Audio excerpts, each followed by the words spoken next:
Our objectives this afternoon are to review the release timeline, so to keep you up to date with the new changes in the Aware navigation platform, to explore the current features that are already available to you, and to identify enhancements. So if you joined us for part one, we will be starting with the latest and newest information. Then we'll move into recapping what has been available for a little bit of time, and then we'll end with that Q&A. I'll go ahead and turn things over to Jeremy to share our content this afternoon. Excellent. Thank you, Tara. Like she said, we're going to start, if you attended the last webinar, we're going to begin by highlighting the newest connections and features, and then we'll review the older ones for those of you that were not able to attend the last one. The first couple of slides will be repeat. However, even for those people that were here last time, just to review our main objectives and our timeline in implementing our new Aware Beta. And so the idea that when we were creating Aware Beta, we had some guiding principles that were really kind of helping us decide which direction we were going to head to this. And the whole point is to simplify access to any of your most recently used functions, to try to have all functions actually migrate into Aware Beta. The idea being we will do no harm, like anything that you can do in Aware, we want you to do it in beta. There are a few minor exceptions, and I'll list out a few of those in some of the later webinars. And then we also want to keep in mind with that do no harm, Aware Classic will continue to be available until we make the official switch. And you'll notice down at the bottom of the slides as I go through here, there's a link to an online help article.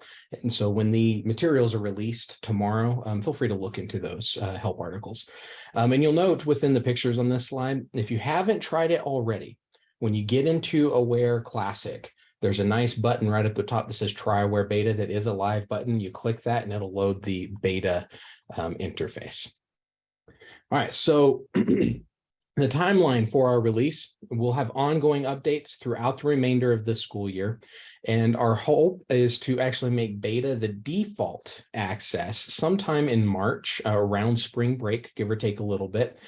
Classic will still be available, even though beta will be the default view at that time. And Classic will be available through the remainder of the school year in about midway through the summer. And about midway through the summer, we're going to make that switch. Hopefully after, STAR test results have come in, you've had the chance to do what you need to with those in the way that you're familiar. We will make the switch and make Aware Beta the only access within Aware. Sometime between March, leading up into March even, we're going to actually start changing our vernacular a little bit too, and we're going to stop calling it Beta, and we're going to be calling it Aware because it will be the Aware interface. So something to keep in mind. All right, so let's dive into what's new.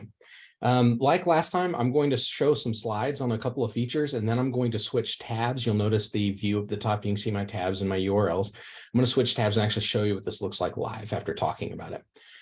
So first thing you want to do, try Aware Beta. We're streamlining and simplifying how you access things like data views, assessments, student forms, and profiles. Just a reminder, we're continuing that development, and we will complete all connections by 2023. The latest additions that we're going to start with first are changes to data views, specifically updates to managing saved data views. We're talking about how you find and edit saved views and quick views. We're going to talk about the new analysis reports hookup within the new nav. It's not totally new, it's just a new way of getting there. And then the assessment settings like managing test types, configuring lockdown browser, and talking about the gear setting that those are under. So for data view changes, the first thing you'll notice if you clicked on data views is that you now have a new landing page. The landing page gives you two cards or two options where you can configure a data view, which will load the data view table you may be used to. If you're not used to it, I'll show you that data view table a little later. Or you can look at the card to get into the data view bank. That is kind of a new term that we're using now, data view bank, that has a table and list of all of the saved data views and shared views that you have access to. But you'll notice on that card, there are 5 stars and 5 named views. Those 5 stars, we have built in the ability for you to favorite up to 5 saved views so that you can quickly access those saved views without having to go into the table, find that view if it's something that you use very frequently. I'll show you how that works here in just a minute as well. The data view bank, if you were to actually click view all in that card, this is an example of that table in action where you can use filters, try to access the data views that you're actually looking for. You can filter by title, by view type, When you can click the edit buttons to actually edit them, click the titles to actually view them, etc. And then I'm going to highlight how you can favorite those data views by clicking on the stars and seeing how that interaction works. So let's begin. So in Classic, let me actually start there. In Classic, if you're someone that has the correct rights to view this many types of views, if you're a teacher, you really only have My Saved Views. You have My Saved Views, which has a ton of views potentially in it. You have Campus Views with a ton of views. You have District Views with some views. You have Received Views with some views. And under My Saved Views, you have two things here where you have to actually click to access and manage those views. Sometimes the language underneath the names of the views can be a little bit confusing, like who actually has access to this? Who can see it? What does a campus data viewer mean? Is a campus data viewer just the admin, or is it the teachers too? We've clarified some of the language, not only simplified access, but we've clarified some of the language on how this works. So if I get back into beta, instead of having all those tabs where you have to decide which type of view I'm looking for, all of the views are in one table. So every view that was in a drop-down tree a second ago is now just in this one table. As I look for them, I can decide, am I looking for a quick view or a saved view? Am I looking for a view that district and campus admin can have, campus admin have? Is it personal to me, or is it something I received from someone else? Or is it a quick view at all of those levels? Or I can just type in the name to look for it. You might be a little shocked if you're a high-end user in a big district or a power user. If you get into this and you see a list of views that is enormous compared to what you're thinking about or looking for, keep in mind that it might just be indicative of the fact that you have some cleanup to do. So don't be shocked if you see something a little alarming at first. It might just be a sign that, hey, it's all in one spot now, and I really need to leverage my searching and my filtering in order to find what I'm looking for. Now you notice the names of the views are clickable if it is a saved view. If it is just a quick view, the live link will not work because quick views, you have to load the assessment first, then apply the quick view like a template. So keep that in mind. This table does reflect that behavior. So you can see if it's a quick view or a save view under the name and who has access to the quick view and who has access to the save view. I can click edit if I need to actually edit the view. And I can click the star to either favorite or unfavorite. And when favoriting, you'll notice my 5 favorites are up here at the top. If I unfavorite this one and then scroll down and favorite, say, the star writing 42, when I refresh, the star writing 42 comes back up to the top right here. So your favorite ones surface to the top, but they do honor the filtering behaviors. So that's the data view bank in a nutshell. Just to show you, I said we're hooking up reports since I'm right here. Analysis reports in Classic is its kind of own button right here. And most users have access to this button, but what's different is which actual reports can you run. Those are determined by rights. And so in beta, same access, it's just right here under reports under analysis. If you've been in beta recently, you may have noticed that there's actually a gear next to analysis where reports is. That change, moving it out from under the gears to reflect the fact that it's not actually a setting, it is a report. We're making that move, and you'll see that live right after the Christmas break. And then the other new thing you probably have noticed with this gear setting next to assessments, all of the assessment settings are right here and accessible, and they just load the old UI to perform the same settings under assessment that these here would perform as well. So you click the setting and it loads the user interface you're used to, and then you can do the action that you need to within those settings. All right. And again, if you have questions, feel free to drop those into the chat as we go. I'm going to go back to the slideshow real fast, breezing right along here. We do have one thing that's come up. Can you clarify just a couple of dates again? So can you recap what you just did with the analysis settings for reports and also access to the data view bank? Yes. Okay. So the gear settings icon change, this one actually, I think, is live for assessment. So if you go into beta, you should see this one now, but you'll probably also see a gear right here next to analysis that has just reports under it. That will be changing right after the Christmas holiday, right after the Christmas break. And then the reports button will appear here instead of under the gear that's right here. Analysis does have additional settings. Those settings, the gear will come back and those settings will be connected at the end of our next development cycle, which will be a couple of months from now, but well before the actual default switch. And then you'll probably see a gear pop up next to item bank and next to students as well that have the settings for those sections as well. And then just the default 2 beta won't happen until March. And then the actual classic going away will be at the end of June. Okay, and I believe so. We've had a couple questions come in about securities that allow you to see data views or the settings gear icon. So the settings gear icon, so like seeing data views, you should be able to configure a data view if you have rostered classes or if you have the analyze test rights. So teachers get this if they just have rostered classes.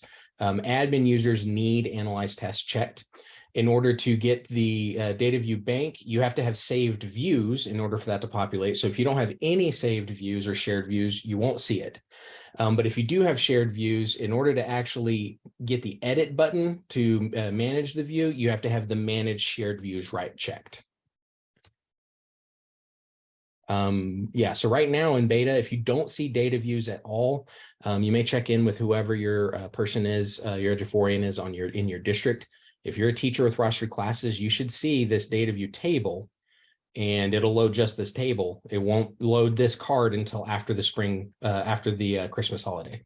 This card won't load until then. It'll be released then. And then the same question, Jeremy, for seeing the settings gear on assessment settings. Same question as far as when is it coming out, or the rights that are needed. Oh, the rights. Each one of these has a potentially different setting. So like configure lockdown browser has its own, managing the performance levels has its own. And so rather than go over all of those now with our limited time, I would highly recommend visiting the Zendesk online help guides and seeing which views, which rights are connected to each of those things. Thank you for that clarification. Excellent. Okay. And again, honoring time, I'm going to go ahead and keep moving. Now that's all the new. If you were here last time and you saw everything that Aware Beta had already, you can go ahead and drop off if you so desire. But if you have not attended the last beta webinar, we're going to get into things that have been in beta for just a little while already, and we're going to review our previous releases. So the first thing is when you load Aware Beta, you'll land on the overview. And the overview has 2 cards that should simplify and help you get quick access to where you left off. Maybe you had some tests that were recently scored or some assessments you were recently editing and had just accessed. These cards should populate your last 5 most recently scored tests and your last 5 most recently edited assessments. If these cards aren't populating for you, it probably means either the assessment, you have no assessments that have been scored recently, or you have not visited an assessment recently. I'm going to go over just a couple more things in the slideshow, and then I'll hop over and show you those how they work. Data views. If you just click data views now, again, you won't get the card and getting the data view item bank or data view bank rather will happen after the holidays. But if you go to data views now, you get the data view table where you can go in and configure and find any kind of quick view and apply a quick view template. Lots of filters and options there I'll show you. And then assessments behaves a very similar way. When you click author under assessments, you'll quickly be able to access through that table any assessments that you have authored or have access and rights to edit with various filtering options there. So let me show you those live. Right here under data views, when this card comes out after the holidays, instead of just clicking data views, you'll click configure as well. And then you land on this table. Within the table, you can quickly filter by years, grades, subjects, and test types. And this has all of the tests, and note that as you go through these, you can search just by the title, but only the title. You can't necessarily search by subject, filter by those things here. And why is this potentially important, and how is this a good quality of life improvement? Well, let's look back at the overview as well. Let's say I was looking for this test called Test I Just Made. I can go ahead and click test I just made right here, and it'll go ahead and load that test I just made. Or to find test I just made in Classic, I can go ahead and go to assessments. I can search for that test name, Or if I don't remember the test name and I'm having to juggle some things, then I may have to go to district assessments, then district benchmarks. So that's 2 clicks already. Then it's pending. I haven't actually started it yet. I might not remember if I had it pending or not. And then I might not remember the grade level I had it under. And then I got to click the subject. And then I can find, oh, there's the test I'm looking for, test I just made. So that was what, 7 clicks? Whereas if I had accessed it just recently in the overview, boom, 1 click, test I just made, I can pick up right where I left off. And so the overview gives you a little bit of flexibility on how quickly you access things. If instead you want to go to author, let's say I needed that assessment from the author table, I can go ahead and search it, or there are some filters that work pretty quickly. And I can get it down to find that particular test relatively quick and just access it here. And then once I'm done, click it and load it. So it makes just finding and filtering those in the author table a little bit quicker as well. With data views, it's kind of a similar thing. I have no, in the overview, I have a few data views that are ready to go. So I can click this Mastery 4.4 and load it right away. Or in Classic, I'd have to go to Analyze, then Quick Views, then QA feature testing, then 22, 23, then 4th grade, then science, and then find that Mastery Scope 4.4, load the data view. That data is just made up, so we're not breaking FERP or anything there. Or in beta, I can just click that or go to the data views configure, search for it, or because it's recent, it surfaces right up here at the top, and then I can apply my quick view template and hit continue. So I hope you can see the real purpose in a lot of what we've done up to this point is to just make things a little faster, a little more streamlined, a little easier to access. Any questions we need to pause for right now, Tara? We've had one question come in about if team test will show up in your recently edited list. In theory, they should. If you're experiencing something different, please let us know. Okay. And part of that also depends on who authored the team assessment. Even though the team has access, only the author will actually get that surface. So keep that in mind as well. Anything else? Not at this time. Beautiful. All right, let's talk about student forms. Student forms, we have kind of a similar experience. The table does look a little differently. And so if you have the rights to actually get into student forms and edit them, et cetera, when I hop into a beta, student forms is found here underneath students. I click forms and I can immediately toggle between whether I'm looking at district or school forms. And then I can narrow down on my filters to the various categories that I might be looking for. I can reset search by title, but you'll notice if you have subforms, forms within a form, the subforms, instead of being separated out into the list in the table, they're actually kind of attached to that form and tabbed over so you can see which ones are associated with that. And so I can click that and then get it to load so I can get in and begin editing those forms as necessary. And again, depending on your rights, you may only see the log for that form, or you may get all of the edit access. And the rights for that are basically editing student forms, deleting student forms, etc. So student forms is pretty straightforward. And hitting this right here at the top made me realize I forgot something within data views. So I'm going to go back to data views real fast. If I'm configuring a data view, if I'm a teacher right up here, I can analyze tests, which is kind of like accessing quick views at the district level, but this is a district admin. If you're a teacher, this dropdown right here behaves a little differently, where I can actually go straight to a class period or straight to a monitor list that I have approved, and then find assessments and data view, actually not assessments, but data from assessments straight for that particular group that I picked from this dropdown. So that's a good value add as well. With student forms is student profiles. Student profiles in Classic can sometimes be a little cumbersome. I go to the students tab and I can start searching for students. If I'm a district administrator, you might get quite a bit of lag time, and I can filter down and go to kids, courses, schools, etc. Or I can just type the name of the kid that I want and the ID up at the top. That's actually a really cool feature that I've always liked about Classic. If I knew who I was looking for, I can just type it in, go find that kid right away, or I can try to load my monitor lists. But in beta, we go to student profiles. All of that is really just here in one table. Now, slightly different behavior here. You notice down at the bottom, it only loads the first 250 students. The reason for that, and this won't affect most teachers, hopefully most teachers have less than 250 students, but many district admin users, if you have access to thousands of students, it can really slow the table down. However, you can go ahead and force load all students if you need to. Just be aware it might take some time to force load all of those students. Similar to if in Classic, if you actually typed into the search all students, it would force load all those students. It just might take a little bit of time. Lots of filters for you to narrow in and find a particular student, or right here, just like before, I can start typing a student ID and it will live start narrowing those IDs down, and I can start finding this particular student I'm looking for. Now, keep in mind, as I search, even though only the first 250 students loaded straight into the table, anything I type and filter by will actually pull any student from the list, whether they're in that first 250 or much further down. Good example would be this student, Victoria, who has a last name V, which would have been much further down on the list.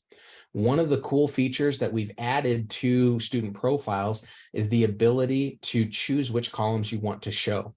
If I'm not worried about the teacher column, I can hide the teacher column. I can hide the courses, I can hide forms, and then I can actually export this as a CSV. That CSV will then load and populate based on everything that you have selected within the table itself. That's a really cool, I think, add where maybe I want to go and search and figure out how many kids do I have in pre-AP 6th grade math if I'm at district level. I can use all of my features to narrow in on that. Or maybe underneath programs, I need to know exactly how many GT students I have. So I'm going to narrow in and click GT in my filter. I'll be able to export that.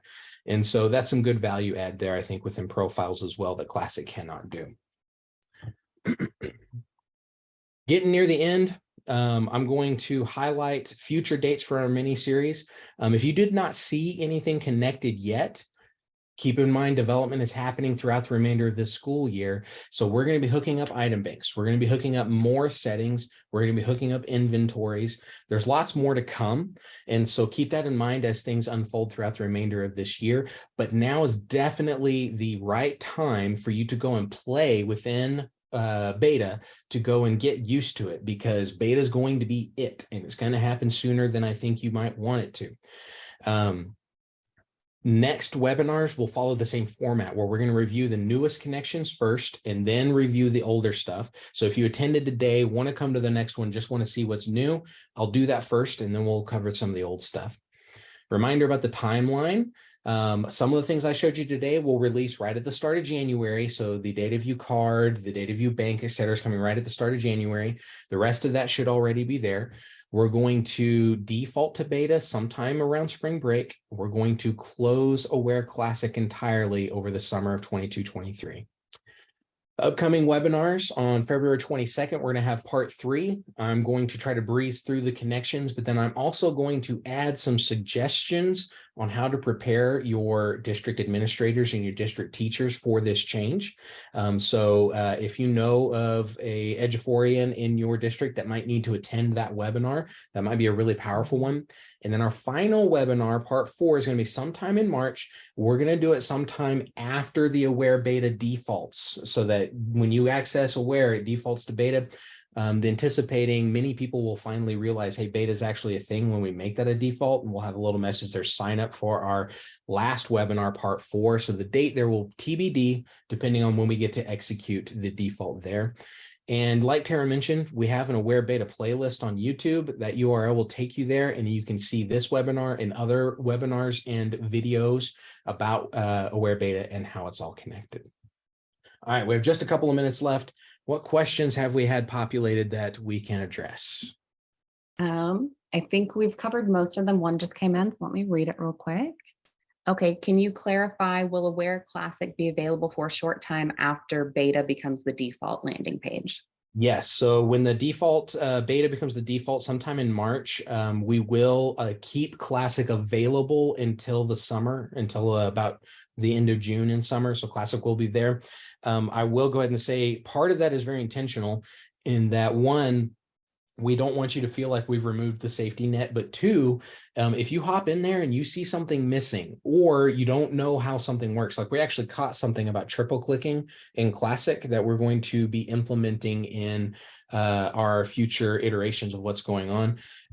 So some of those behaviors you might be used to, it's a good opportunity to give us feedback so we can make sure all those connections are made within Classic from March until we actually finish it in June. Okay, we do have a question related to data analysis for interactive item types that I think I can address here, but feel free to add any additional context, Jeremy. This is around data analysis, not helping identify misconceptions when all we can see is correct, incorrect, or that they got partial credit, 0, 1, or 2 points. So we do have a tool called single test analysis that is available through Aware Premium. So we can share some additional information that allows you to have more insights into this type of data that you're asking for. So we can definitely have an account manager follow up with you and let you know more information on that feature set. Anything you'd like to add to that, Jeremy? No, I think you captured that well. STA is definitely the tool for that. Okay, thank you. I think we've been able to address all other existing questions. I did reach out in the chat directly to a couple individuals. I think we need some more direct follow-up so we can explore the questions they were asking specific to what they're experiencing. Excellent. So I guess to wrap us up, we really appreciate you attending today, and I will let Tara end with any final thoughts that she has. No, always grateful for you to be here. The opportunity to answer your questions is super helpful. We always appreciate the feedback and insights that you share with us through these experiences. So thank you. And we look forward to seeing you again in the new year. Thanks, everybody.